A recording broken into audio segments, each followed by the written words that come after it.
एक सोने की गोली डॉक्टर साहब ने दे दी और हम सो गए। लेकिन आप लोग यहाँ गाना वाना गा रहे थे, हमने कहा चलो, कुछ लोगों ने गाना गाया नहीं था, को मौका मिल गया, सब ठीक से हो रहा है।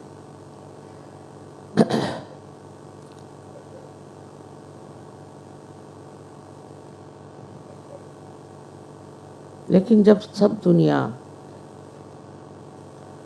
सोती है तब एक सहयोगी जागता है, और जब सब दुनिया जागती है तो सहयोगी सोता है। इसका मतलब ये होता है कि जिन चीज़ों की तरफ सहयोगियों का रुख है उस तरफ और लोगों का रुख नहीं, उनका रुख और चीज़ों में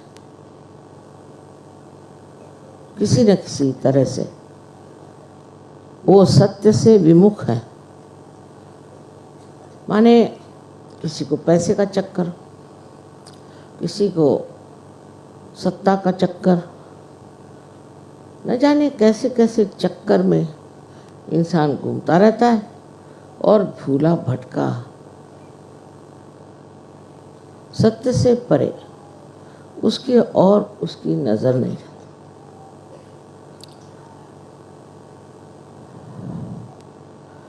कोई कहेगा कि इसका कारण ये है, उसका कारण ये है, कोई न कोई विश्लेषण कर सकता, पर मैं सोचती हूँ अज्ञान, अज्ञान में मनुष्य न जाने क्या क्या कर बैठा। एक तरह का अंधकार, घना अंधकार छा जाता, जैसे अभी यहाँ अगर एक अंधकार हो जाए तो न जाने भगदड़ मच जाए, कुछ लोग उठ के भागना शुरू कर दें, तो कितने लोगों को गिरा दें, उनके ऊपर पांव रख दें, उनको चोट लग जाए, कुछ भी हो सकता। अंधकार में हम लोग जब रहते हैं तब हमारी निद्रावस्था, लेकिन हम जब जागृत हो गए, जब कुंडलिनी का जागरण हो गया और जब आप सत्य के सामने खड़े हो जाते हैं तो सत्य की महिमा कोई वर्णन नहीं कर सकता। मैंने पूछा किसी से, भाई सहज में तुम्हें क्या मिला? कहे माँ ये नहीं बता सकते, पर सब कुछ मिल गया। सब कुछ माने क्या? मैं भी कहूँगी कि आज के दिन मुझे सहज में सब कुछ मिल गया। मैं जब छोटी थी तो अपने पिता से कहती थी कि मैं चाहती हूँ कि जैसे आकाश में तारे हैं ऐसे इस दुनिया में अनेक लोग तारे जैसे चमके और परमात्मा का प्रकाश फैला। गले हो सकता, तुम सामूहिक चेतना जागृत करने की व्यवस्था करो और कुछ भाषण मत दो, कुछ लिखो नहीं तो दूसरा बाइबल तैयार हो जाएगा, कुरान तैयार हो जाएगा और एक झगड़े की चीज शुरू हो जाए।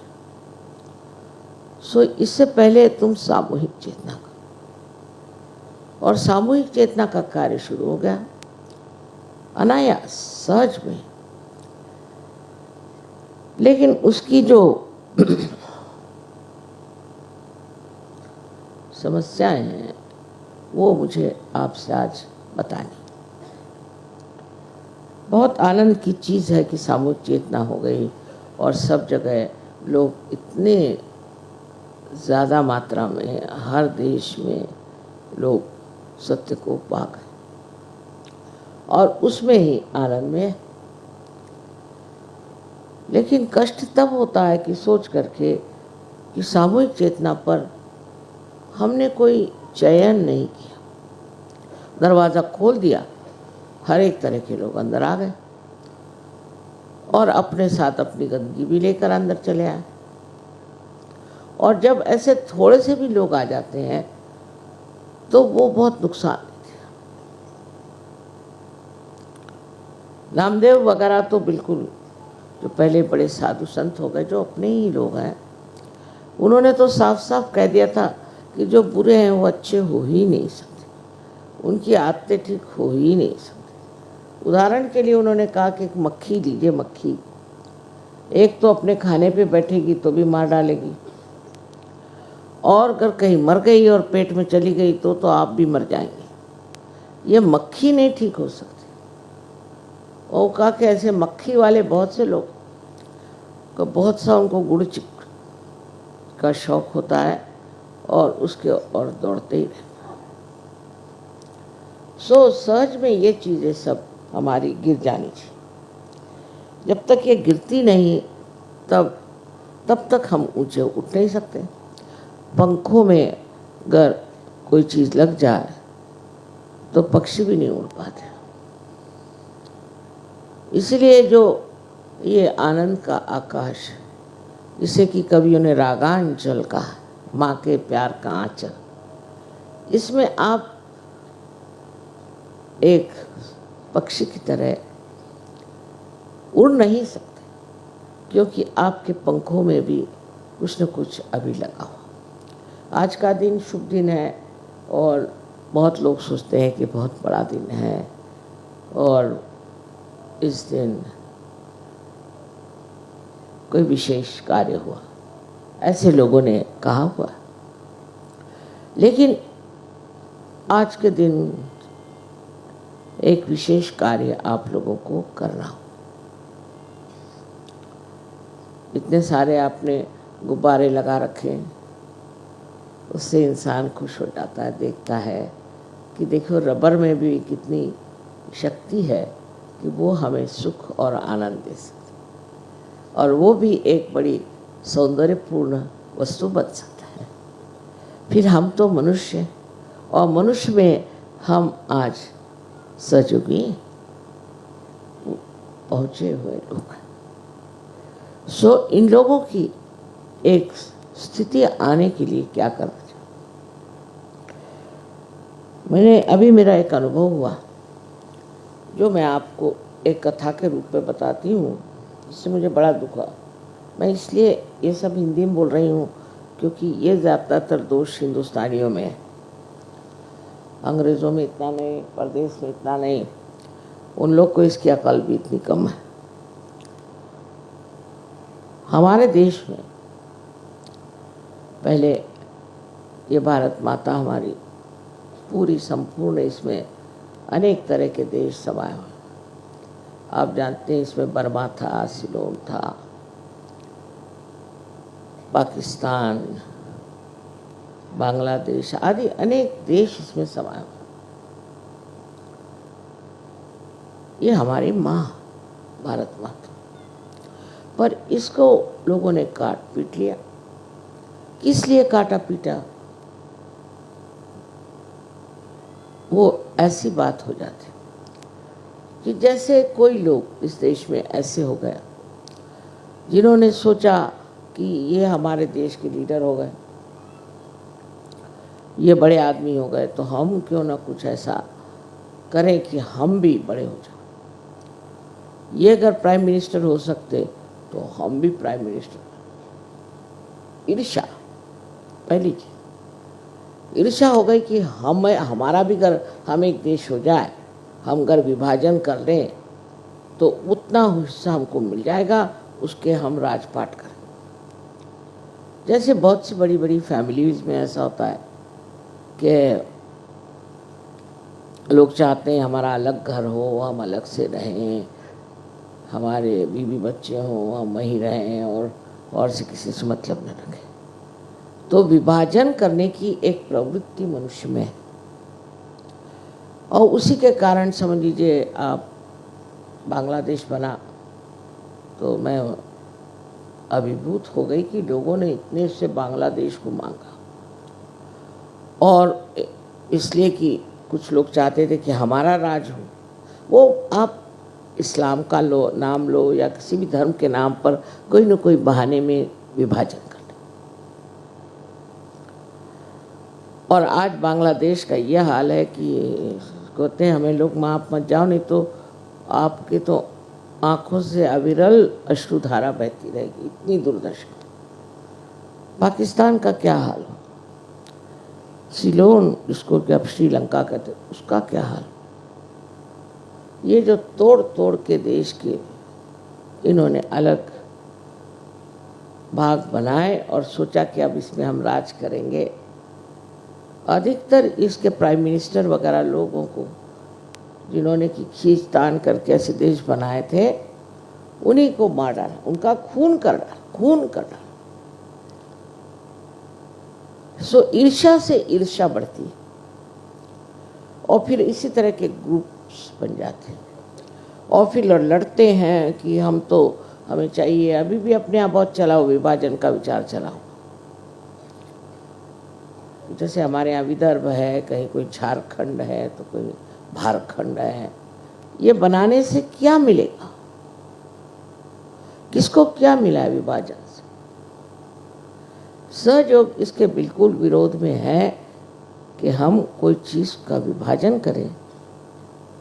हमको तो सबको जोड़ना है, सिंथेसिस। सहयोग सारा सिंथेसिस पे चलता है और अगर आपको सिंथेसिस की कोई भी कल्पना नहीं है तो आप सहयोग छोड़ जाएं, वही अच्छा। अभी एक बड़ी भारी वारदात हो गई कि एक साहब सहयोग में वो सबके भूत निकालते थे। मैंने कहा बंद करिए, भूत आपको पकड़ेंगे। पर उनको शौक हो गया। हो सकता है लोग उनको पैसा देते हों, चाहे कुछ बड़ा भारी आदमी कहते हो जो भी, तो उन्होंने अपना एक अलग ग्रुप निकाल लिया। सहयोग के भी कुछ ऐसे लोग थे, वो भी अलग हो गए, एक अलग ग्रुप बना करके, और उन्होंने अपनी एक अलग से संस्था निकाली। हाँ, मेरे बारे में उनको कहते शंका नहीं थी, लेकिन और लोग जो हैं और लीडर जो हैं वो किसी काम के नहीं। कुछ उस पे दोष, कुछ उस पे दोष, सबके दोष निकाल करके और उनका कि हम बड़े शुद्ध आचरण के लीडर हैं और हम माँ के भक्त। मुझसे बगैर पूछे, मुझसे इजाज़त लिए बगैर, मुझसे कोई कहे बगैर उन्होंने अपना एक बड़ा ग्रुप बना लिया। मेरे फ़ोटो खूब दिखाई दुनिया भर में, पता नहीं क्या क्या धंधे। मुझे तो पता ही नहीं कि क्या हो रहा था, कि क्या ये धंधे। वो लीडरों को ये लीडर अच्छा नहीं, वो लीडर अच्छा नहीं। अगर कोई खराब हो तो मैं खुद जान जाऊँ। जब मुझे मानते हैं तो मुझको छोड़ देना चाहिए। मुझे को तय करने दीजिए कि लीडर अच्छा है या नहीं। लेकिन लीडर को तुम ऐसे हो, तुमने ये क्यों किया, तो तुम ऐसे क्यों करते हो, इसका अधिकार आपको नहीं। अब कोई कहेगा लीडर क्यों है सहयोग में? इसलिए है कि मेरा संबंध सबके साथ हो नहीं सकता, तो एक जो बीच में इंसान रहे उसके माध्यम से मैं सबसे संबंधित हो सकती। तो वो लीडर पे नाराज होगा, ये लीडर ठीक नहीं, ये ऐसा है वैसा नहीं। उसका जो दोष हो या उसकी कोई तकलीफ हो, उसको मुझे निकालना चाहिए, न कि आपको। और आपको तो आप मुझे लिखो। पर आप अगर ऐसे आदमी से कह कि अच्छा अब आपको लीडर पसंद नहीं तो आप सहयोग छोड़, उसके साथ और 10 ऐसे अधकच्चे सहयोगी जुट जाए और फिर उस लीडर के लिए ये करने लगे। इसी तरह का एक ग्रुप बन गया, उसमें 70-80 लोग इस तरह से इकट्ठे हो गए जिनकी कभी मैंने शक्ल नहीं देखी, जिनका नाम नहीं सुना, मैं जानती नहीं कि सहयोगी थे। अब उन महाशय ने कह दिया कि मैं तो कल्कि का अवतार, चलो भाई हो, मुझे कुछ नहीं कहना, हो जाओ और तुम सहज से हटो। बस सहज में आपको कोई स्थान नहीं। इन लोगों ने उसको मान लिया, ये कल्कि का अवतार है, उसी के चरण छूने शुरू कर दिए सब कुछ। ये लोग तो चरण छू महाराज, पैसा छू महाराज, सब तरह के महाराज होते हैं, तब ये बने। पैसे ऐसे लिए इनसे, उन्होंने धीरे धीरे जो दोष ये अपने लीडरों में दिखा रहे थे, वही दोष इनके अंदर बहुत अच्छे से उनका प्रादुर्भाव, और सब देखने लग गए कि ये क्या। तो इस तरह की ईर्ष्या और महत्वाकांक्षा, एम्बिशन हो जाती है। लेकिन बेवकूफ जितने भी सहयोगी थे क्षण के उसमें चले, बड़ी कमाल की चीज, क्योंकि लास्ट जजमेंट है ना, तो सब क्षण क्षण के ऐसे लोग इकट्ठे हो गए। और लीडर का चरित्र अच्छा नहीं तो फलाना अच्छा नहीं, तो पैसा खाता है तो फलाना है, ठिकाना है, सीबीआई से बढ़ के। मैं कभी हद हो गई, मुझसे तो पूछो, मेरा तो सर्टिफिकेट, लेकिन हम माँ आपको तो मानते, लेकिन मैं जो कर रही हूँ उसको नहीं मानते। करते करते ये बेवकूफ़ लोग गणपतिपुरे पहुँचे, वहाँ इन्होंने मेरे ऊपर पत्थर फेंके उल्टे, क्योंकि जब दुर्बुद्धि हो जाती, जब बुद्धि भ्रष्ट हो जाए तो आपको होश ही नहीं रहता, आप बोल क्या रहे, कर क्या रहे, जैसे शराबी आदमी हो जाता है उस तरह की हालत। और वहाँ पर उन्होंने हंगामा मचा दिया। प्रोग्राम में आ गए, मैंने देखा इतने खराब उनके वाइब्रेशंस। मैंने कहा बाप रे बाप, ये सहयोग में बैठने वाले अपने वाइब्रेशंस ठीक करने की जगह वो दूसरों के वाइब्रेशंस ठीक कर। तो ऐसे जो सहज में लोग हैं उनको सहज छोड़ ही देना चाहिए, क्योंकि सहज वो है। लेकिन अगर एकाध माई का लाल खड़ा हो गया तो उसकी दुम पकड़ के बहुत से लोग सोचते हैं कि वो स्वर्ग में चले जाएंगे। ऐसे नहीं। सहज एक सामूहिक कार्य है, एक सामूहिक संस्था। इसमें किसी का नाक उधर तो आंख उधर तो किसी के हाथ उधर, ये चलने ही नहीं वाला, क्योंकि चैतन्य को ये बात पसंद नहीं।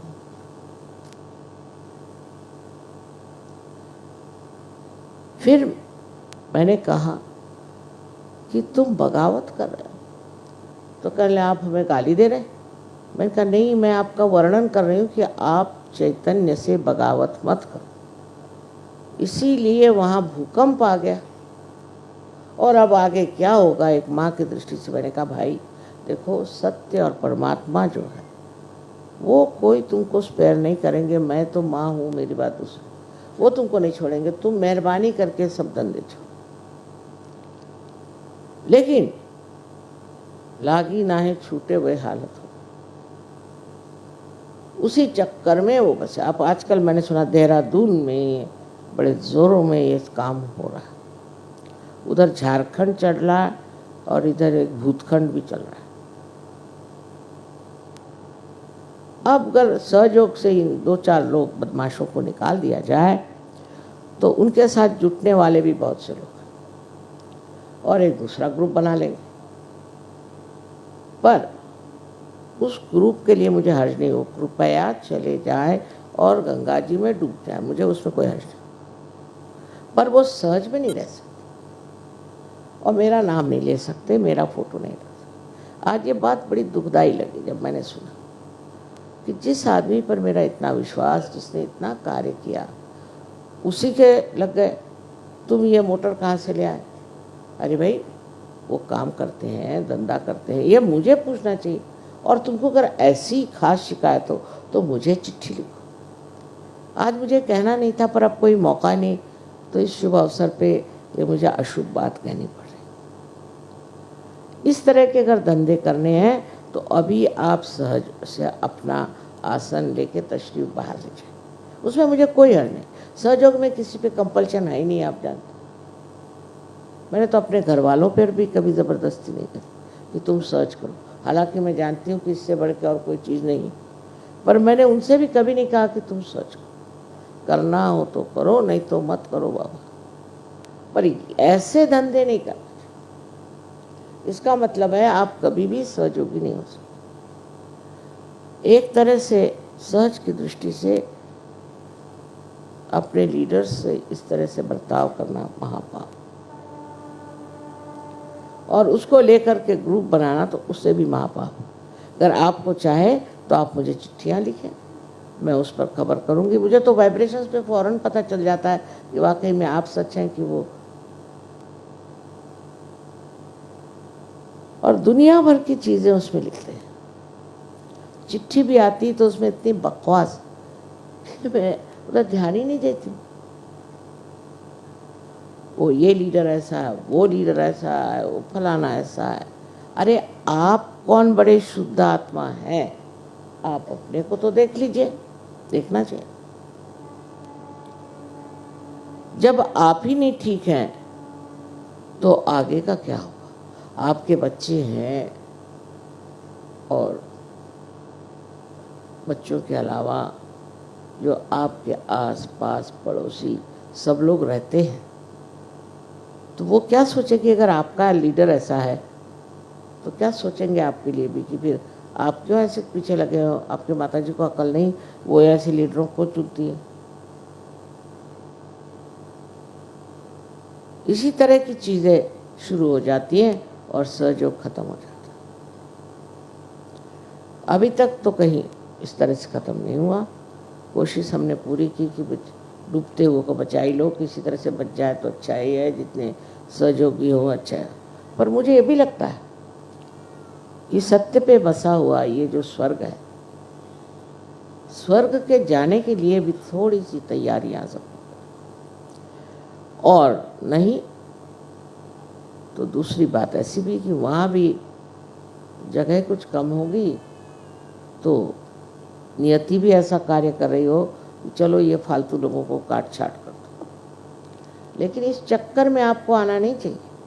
अगर आप वाकई जागरूक हो तो अपने प्रति जागरूक हो, दूसरों के प्रति नहीं, अपने प्रति जागरूक होकर देखो कि हमारे अंदर कौन सा दोष है। किसी को कोई चक्कर, किसी को पैसा कमाने का चक्कर है। अब सहयोग में पैसे कमाने लोग आते हैं, अगर उनसे कहे कि भाई समझो आप यहाँ पैसा कमाने के लिए नहीं आए हैं, तो वो बात उनकी खोपड़ी में नहीं घुस सकती। पैसे का चक्कर भी आज मुझे कहना पड़ेगा कि कुछ कुछ लोगों में कुछ अकल ही कम है। पहले क्राइस्ट ने कहा था कि first be the last, last will be the first, और वैसे कुछ दिखता नहीं। जो शुरू शुरू में सहयोगी हमारे मुंबई में आए थे तो वो कहले माँ कम से कम हमसे सबसे 1,000 रुपये ले लो। मैंने कहा देखो बेटी, मुझे तो ना तो वो पैसा गिनना आता है, ना ही मुझे रखना आता है, ना ही मैं बैंक जानती, मेरे को कुछ नहीं आता। तो अपना अगर कोई बन जाए, इसको कहना चाहिए ट्रस्ट या कोई चीज़, तब फिर मैं तुम लोगों के रुपए उसमें जमा करूँ। इसलिए नहीं कि मैं कोई बड़ी ईमानदार बनना चाहिए, बात नहीं, मुझको अकल ही नहीं है बेईमानी की, तो फिर कर रखे थे। मुझको अगर गिनना ही नहीं आता पैसा तो मैं क्या करूँ? मुझे तो बैंक का वो क्या होता है चेक, वो भी लिखना नहीं आता। वो थोड़ा हम बने ही और तरह से। पर आप लोगों को सब आते हुए भी आप जानते हैं कि धर्म के नाम पर कोई अगर पैसा लेता है वो पचता नहीं। अब पैसे का चक्कर बड़ा ज़बरदस्त। तो इस बार हमने सोचा था कि बहुत बार हमने आपसे कहा भी कि यहाँ की जो औरतें रास्ते में भीख मांगती हैं, बहुत सी मुसलमान औरतों को उनके पतियों ने छोड़ दिया है और रास्ते पे बच्चों को लेकर भीख मांगती हैं, और कहाँ कहाँ से बाहर से, राजस्थान से, बिहार से औरतें यहाँ आई हुई हैं। इनका कुछ न कुछ भला करना चाहिए, इसलिए हमने एक संस्था बना ली। उसके लिए हमें पैसों की आपसे कोई ज़रूरत नहीं, हमने कभी किसी से भी पैसा पूछा, हमारा इंतज़ाम हो जाता। लेकिन मैंने सोचा कि आपको भी कुछ पुण्य मिले, तो मैंने कहा अच्छा 500 रुपये रख, 108 की जगह हो गया। चिट्ठियों पे चिट्ठियाँ, 108 का 500 कर। अरे साल भर में अगर आपको एक बार पैसा देना पड़े, कुछ पुण्य करने का ही नहीं, क्या सिर्फ लेने का है? फिर लक्ष्मी तत्व आप में कैसे दिखाई दे? लक्ष्मी तत्व में तो देना ही होता। उस 500 के लिए लोग इतने पगला गए। 500 रुपये तो आप बाल कटाने के देते हैं नाई को, कभी कभी ऐसी आफत मचा दी कि 500। तब मैं समझ गई कि लोग अभी अधकच्चे हैं। पहले ज़माने में ये बात नहीं, श्रद्धा पर त्याग, और त्याग की फीलिंग भी नहीं आती, मज़ा आता है। तो ये जो बात है कि हमारे अंदर अब भी हमारा चित्त तो वो पैसे में, हम तो 108 ही देंगे, नहीं तो हम आएंगे नहीं। मत आओ भाई, बड़ा अच्छा, पर निकल ही जाओ परमानेंटली, वो अच्छा। क्योंकि सहयोग भिखारियों के लिए नहीं, पहले आप लोग ठीक हो जाइए और फिर भिखारियों की मदद करिए। हम भिखारियों को मदद कर सकते, उसके लिए अगर कहा गया कि थोड़े से पैसे दे दीजिए, तो आप लोग इतने क्यों नाराज़ हो रहे हैं? मैं तो आप जानते पैसे को छूती ही नहीं, मेरे को मालूम ही नहीं। लेकिन एक कार्य निकाला है, उसके लिए अगर कहा गया कि 108 की जगह 500 दे दीजिए, तो आप सारे लीडरों पे बिगड़ गए, सब पे बिगड़ गए और मारा आफत मचा दी। माँ ये किसने आपको सजेस्ट किया? अरे मुझे सजेस्ट करने वाला भी पैदा ही नहीं हुआ, मैं तो अपने ही दिमाग से चलती हूँ।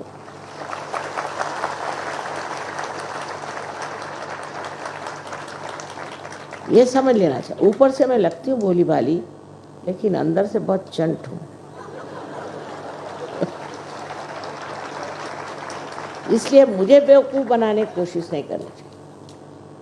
अगर आप लोगों से ज़रा सा भी नहीं होता है सहयोग के लिए देना, सालों बीत गए, हज़ारों लोगों को ठीक किया, कितने तो आप लोगों को बख्शिश में पैसे दिए, क्या क्या किया, सब कुछ क्या आप जानते हैं। पर इतने से चीज़ के लिए लोगों की बदल गई। मुझे बड़ा दुख लगा इस बार। पहले भी ऐसे ही होते रहा है, कितनी शुद्रता है। अब बम्बई में इस बार सबने कहा कि माँ यहीं पूजा कर लो, तो मैंने कहा भाई पिछले मर्तबा का अनुभव बड़ा खराब रहा कि जो पूजा हुई उसमें से 1/4 लोगों ने खाने के पैसे दिए, बाकी सब मैंने भरे पैसे। पूजा मेरी करी, खाने के पैसे मैंने। मुंबई के लोग तो खास है, हमारे महाराष्ट्र के तो ऐसे कंजूस लोग हैं, वो ब्राह्मणों को देंगे, सिद्धि विनायक को देंगे, पर यहाँ मुफ्त में खाने को आ गए। 104 1/4 लोगों ने खाने का दिया और वो 1/3 लोगों ने पूजा का दिया। 11 रुपये 11 और सहयोग में आ गए। इससे अच्छा कटोरा लेकर के कहीं मस्जिद के सामने बैठ जाए, अच्छा वही कुछ अल्लाह उनका भला करे तो करे। ऐसे ऐसे लोग सहयोग में हैं। और इसलिए मुझे कहने का है कि कोई आपसे मुझे कोई प्रकार का दान या पैसे की आज तक ज़रूरत नहीं पड़ी, लेकिन मैंने कहा ज़रा देखें, टेस्टिंग कर लें। उस टेस्टिंग में मैं हैरान हूँ। और कोई भी ऐसा गरीब नहीं है इसमें जो 500 भी नहीं दे सकता। और फिर ये कहा गया कि जो नहीं दे सकता नहीं दे, तो फ़ोन पे फ़ोन आ रहे कि साहब मेरा आप काट दीजिए ना, मैं नहीं दे सकती। क्यों? मेरे पति कमा रहे हैं। कितना कमाते हैं? 7,000 कमाते हैं, पर मैं नहीं दे सकती, मेरे पति दे देंगे, अपनी तरफ से मैं नहीं। ज़रा कुछ सेल निकाल दीजिए इसका, वो होते ना मार्केटिंग, कुछ सेल हो जाए, अच्छा है, किसी किसी को माफ़ कर दीजिए। अरे भाई उसमें क्या उससे कितना पैसा आने वाला, उससे क्या हमारा एनजीओ चलने वाला? कुछ भी नहीं। पर आप लोगों को परीक्षा हो गई कि आप लोग कितने गहरे पानी में हैं। तो पैसे के अंदर से पहले चित्त निकालना हिंदुस्तान के आदमी के लिए बहुत ज़रूरी है, अगर वो सहयोग में है। नहीं तो आजकल जेल भरो आंदोलन चला ही हुआ है। पैसों में काहे को आपको इतना चित्त? आपकी लक्ष्मी जी हमने जागरूक कर दी, जितना आप दोगे उतना ही आपको देना। इतनी आनंद की चीज़ है, इसकी कोई हद है। आप लोग मुझे कुछ देते हैं तो मैं तो इसलिए सिर्फ लेती कि आप लोग खुश होते। मुझे कोई चीज़ की ज़रूरत नहीं, मेरे घर में कोई जगह नहीं, मेरे पास कुछ रखने को नहीं, कुछ मैं कर नहीं सकती, पर आप देते हैं प्यार से और आप चाहते हैं, उससे आप खुश होते हैं। लड़ाई झगड़ा कर करके मैं हार गई, क्या मुझे साड़ी मत दो, मुझे कुछ नहीं चाहिए, मुझे जेवर नहीं दो। मैंने यहाँ तक कह दिया मैं सब जेवर बेचने वाली हूँ, उससे सारे काम हो जाएंगे। तो कह ले हाँ आपको जो करना करो, पर तो हम तो देंगे। ये आपके खुशी के लिए हम कर रहे हैं। हमें क्या लेना और क्या देना, जब कुछ लिया ही नहीं तो देना क्या। लेकिन ये एक चीज़ हमारे अंदर हिंदुस्तानियों को समझ आई। हमने तो ऐसे ऐसे लोग देखे हैं कि आपको आश्चर्य होगा। सिर्फ स्वतंत्रता कमाने के लिए हमारे ही फादर के घर से सारी ज़मीन जुमलात सब बेच दिया। माँ ने हमारे सब जेवर बेच दिए। हम लोग सब जेल में गए। मुझे तो इलेक्ट्रिक के शॉक लगाए और बर्फ़ पे लिटाए। मुझे कुछ नहीं होता था, तो सब मजाक। लेकिन तो भी सब तरह की चीज़ें लोगों ने सहन करी। 2-2 3-3 साल जेल में गए और अब जेल में जा रहे हैं, इसमें कोई शक नहीं। लेकिन इस वजह से कि पैसे खाए।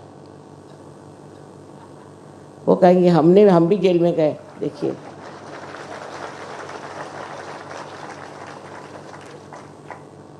जो लोगों ने सहयोग में बहुत बदतमीजी करी है उनका हम छुटकारा करने वाले हैं, पक्की बात। और खबरदार, अगर किसी भी लीडर के खिलाफ किसी ने भी अगर आवाज़ उठाई है तो उसको हम सहयोग से छुट्टी करा,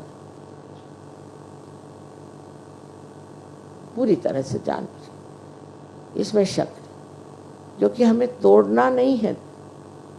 आपकी स्वार्थ है, आपका मतलब है, आपको और कोई धंधा नहीं। आप पुलिस में भर्ती हो जाओ, सीआईडी बन जाओ, कुछ भी करो। सच में काय को आए, सच के लायक ही नहीं आप आए काय को सोच। आज के दिन ये सारी बातें करने की मैंने बड़ी धृष्टता की। और मैं जब सो गई थी तभी मेरे मन में ख्याल आ गया कि आज क्या कहा जाएगा। और 74 साल की उम्र होगी, अब बूढ़ा है, अब क्या कहें। सो बूढ़े लोगों का भी एक ही काम होता है कि अपने बच्चों को नसीहत दें, उनको भी कहें कि ज़िंदगी क्या है और आप किस लिए सहज में आए। सहज में आप अपना सर्वनाश करने के लिए नहीं आए, क्योंकि सहज की अति सांकरी गली कह जाए उस तरह। अगर आपको सहज में आना है तो ये पता रखना चाहिए कि आपको इस सांकरी गली से चलना है जिसमें एक तरफ तो पहाड़ है और एक तरफ में खाई।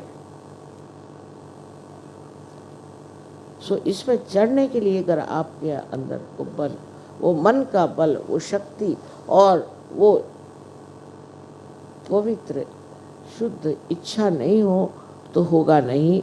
आप आधे अधूरे बैठ जाए। ये पहाड़ी पर जो आपने देखा है गधे पे बैठ के लोग चलते, वो गधे से पूछा क्या भाई तुम गधे कैसे हो गए? तो उसने कहा कि हम भी आप ही लोगों जैसे थे, लेकिन आधे अधूरे रह गए तो भगवान ने हमको गधा बना दिया कि कम से कम गधे के रूप में ऊपर पहुंच जाओ। ये सब कथाएं आपने सुनी है, पढ़ी है। हमारे देश में तो इसका भंडारा, इसके वाङ्मय का भंडारा, इतनी कथाएं हो गई।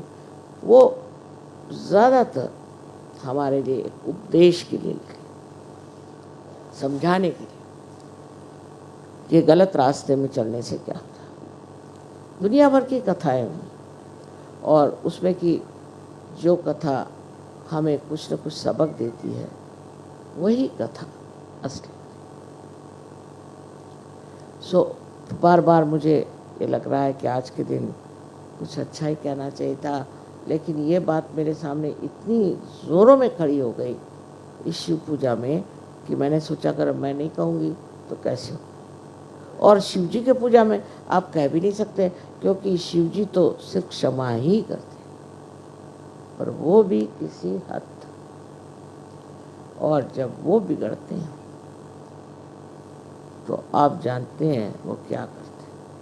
उनसे मुझे सबसे ज़्यादा डर लगता है, क्योंकि ये अगर घोड़ा बिगड़ गया तो वो आपको ठिकाने लगा देगा। सहयोग का ज्ञान सारा आपको एक तरह से मुफ्त ही, क्योंकि पूर्व जन्म बहुत बड़ा था।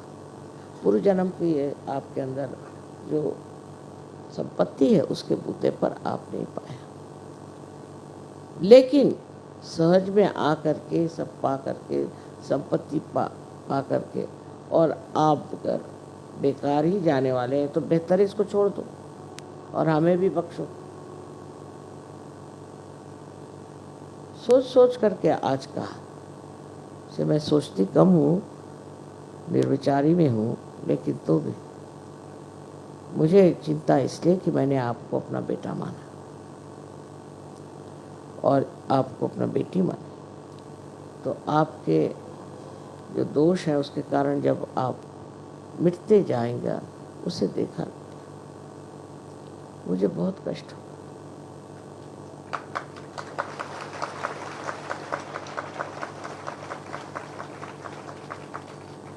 सहयोग में सब है, आनंद, शांति। आपके प्रश्न चुटकी जैसे ऐसे ठीक हो जाते हैं। आप लोग जानते हैं, आपको अनुभव है, मुझे कोई खास करके बताने की जरूरत नहीं। That was for Indians, not for you people. And I have to tell you thank you very much for this celebration, for all these beautiful balloons. But looking at these balloons, we have to also see some of them who have lost their air completely. This is another problem we face in the West. Because to have ego itself, according to the Western culture, is a very great achievement. And when we start living with our ego, I know how one looks like. He really looks like a stupid fellow. When he talks, when he describes himself, you don't know where to look because you just feel like laughing at his stupidity. Ego is the outcome of stupidity.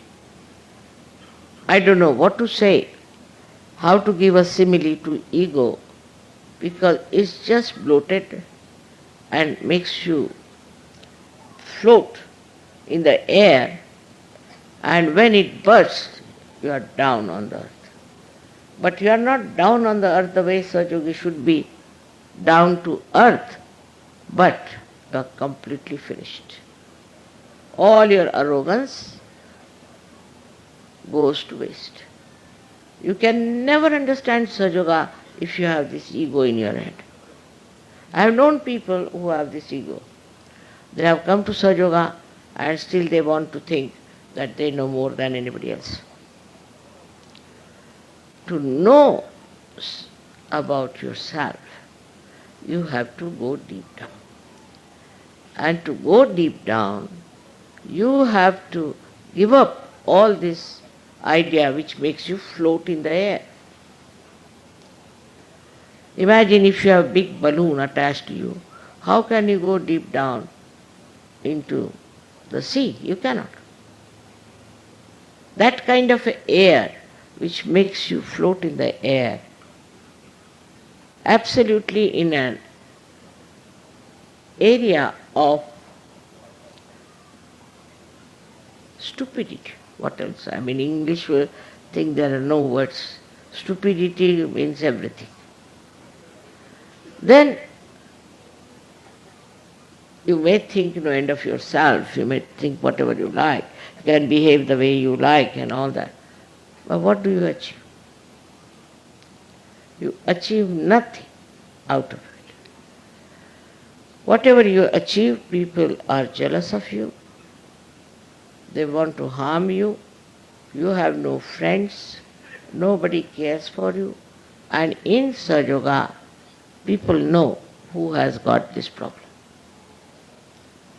So, I have seen people, when they start talking, they say, he's the same. We know him. Once I had an experience in long time back in Pune, where the people who were owning that Vada said that we cannot have Sri Mataji's program because she is not a Brahmin. So the Sahajogi said, all right, we'll give it in the newspaper because she is not a Brahmin, we cannot have a program.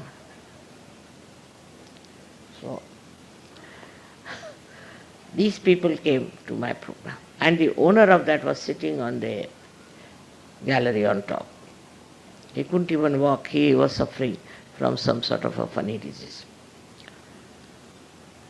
So these people suddenly start. I didn't know. They didn't tell me anything.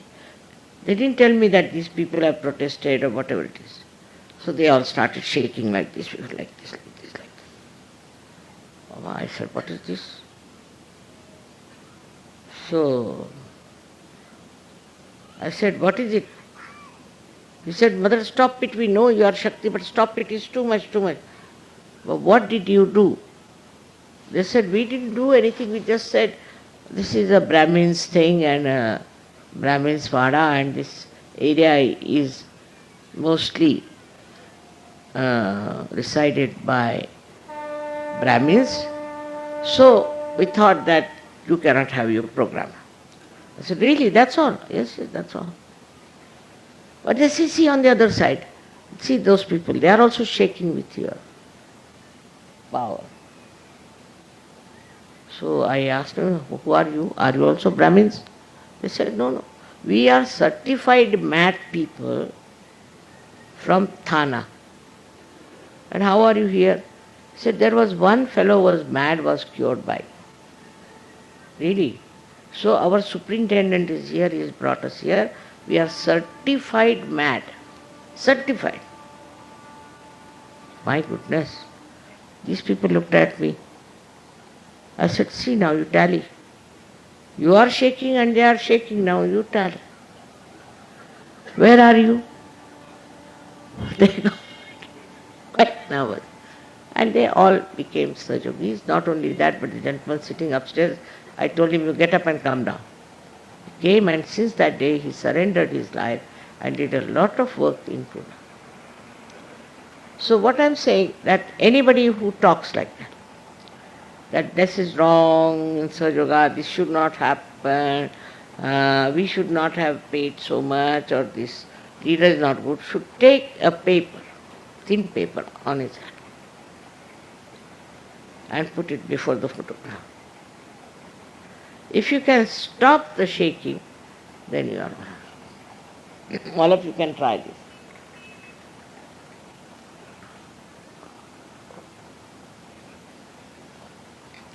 Then try on the right hand. Very practical. If the paper is shaking, that means Mr. Ego is shaking. And you know how to treat your ego in surgery. Thanks to Muhammad Sahib, he has told us how to treat it. Now these two problems are within us. One of them is our conditioning, and another is this ego business. And we make our mind out of that, and we are playing under the governance of these two things which we have used to make this mind. Now you have to be careful. You find out with left hand. Now let's see. If the left hand is shaking, then you are conditioned. If the right hand is shaking, then you are egoistical. So now you treat it. You treat these two things. Before me you will get vibrations all right, because you see I am your mother, all right. But that doesn't mean you are all right. You try on my photograph, that's much more sharp. So being mother, you know, I play around, I think, or I don't know what to say, but maybe you may not feel that. But before the photograph, you put on the left-hand side a newspaper, or a little paper, or a thin paper. On the right-hand side, another paper. One by one, you try and judge yourself what are you. After all, you have not come here in Sahaja Yoga to emancipate me. You have come here to evolve yourself. And because of that, you have to face yourself and see for yourself what is within you which is very strong, which is troublesome, which is dragging you down, which is killing. Sahaja Yoga is nothing but ocean of joy. I thought that in my absence you will be all enjoying it all right. You do.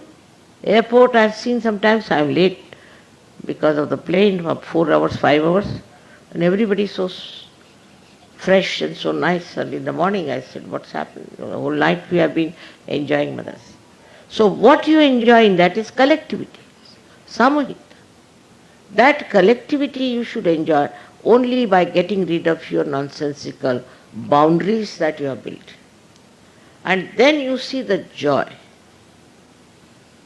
All the time you will be floating in joy.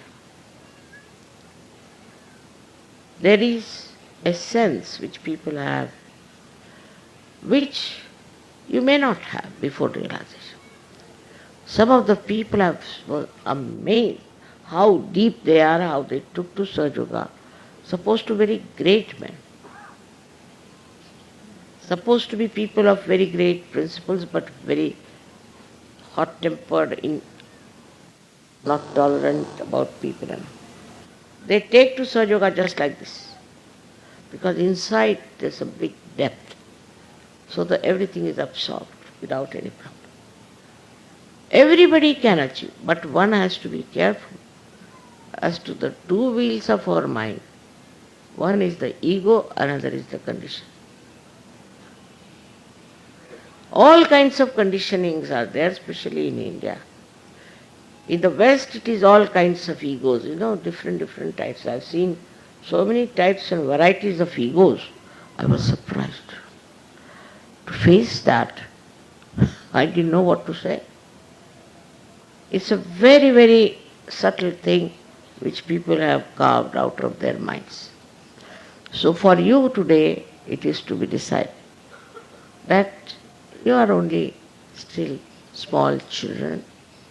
And like small children, you must have a very clean heart to accept, to absorb the beauty of peace that is within you, and also the beauty of purity.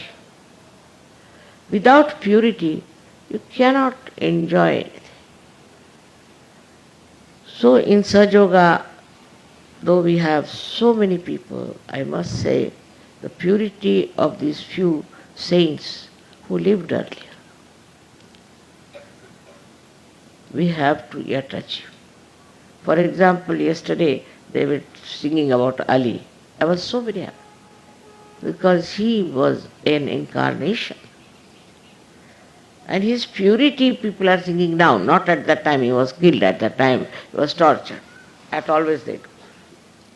Then we have many others. We have here Dum Dum Saab. See, what a great thing to come to. We have here Nizamuddin Auliya. We have so many people in our country itself that nobody, no other country can claim. They have one, say in England they have William Blake or this and that. We had so many people. Why? Not because we were very good people, but because we were to be improved. Things had to be done. So they were born. Though this is a yoga bhumi, anywhere you go in India, I was surprised in Haryana, so many great saints lived there.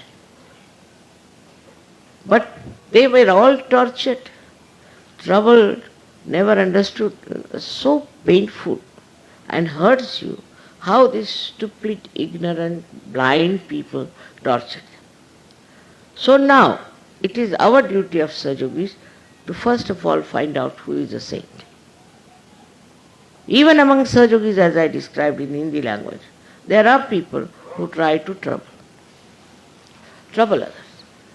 If you have no recognition and understanding of what is the truth, what is love, what is pure compassion, then you are not a Sahaja. It's like an obtuse angle. You look at a person with an obtuse angle, you don't see anything. One-sided. Now, at this juncture, when I am so very old now, I have to request you that you turn your eyes to yourself, introspect. Because among you there are some people who will try to divert your attention, will try to say things. Very easy to say, he is very dishonest, he is very immoral. Very easy to say. What are you?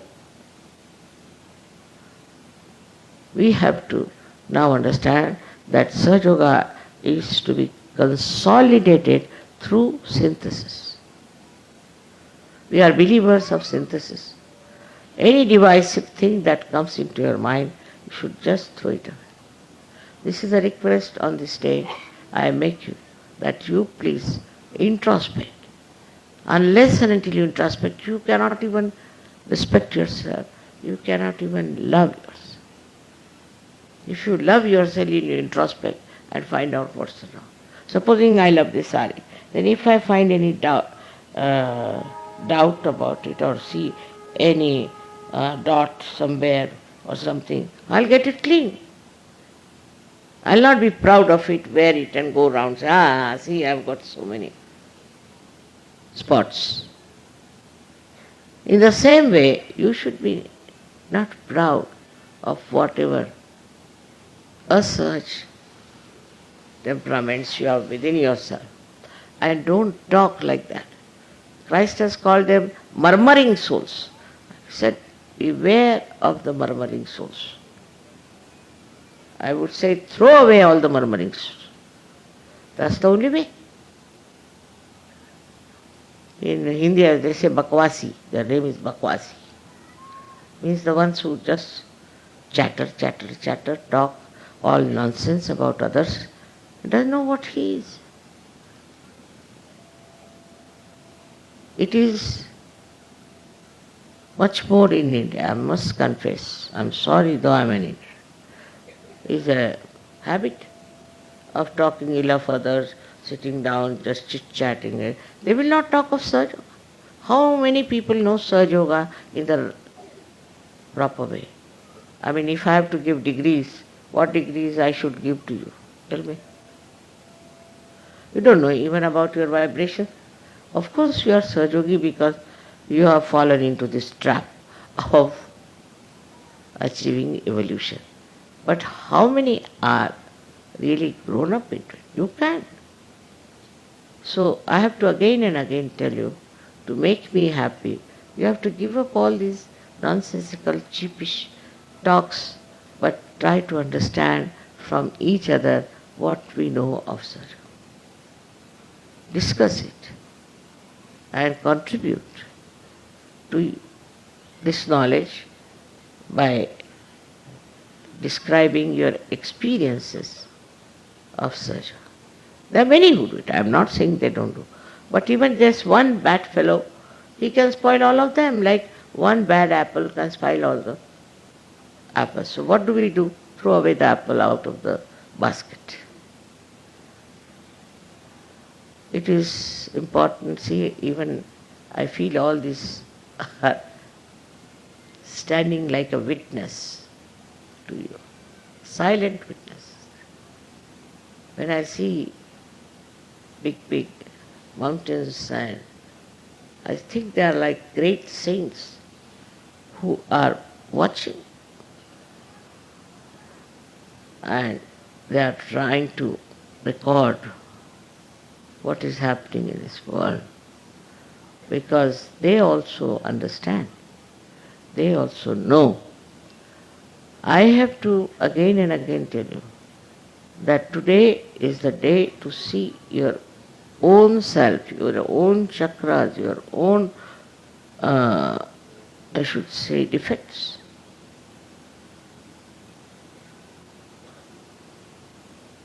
That will give you permanently the joy that is promised. You will get thoughtless awareness, also you will get doubtless awareness, but never get into the trap of your conditioning and of your ego. This is what I have to tell you today on this day where you are celebrating. That you celebrate your own birthday. Celebrate it. See for yourself what you have achieved and what you are going to achieve. It's time for you to celebrate than to celebrate my birthday. I'll be very happy to celebrate your birthday than to celebrate mine. So may God bless you.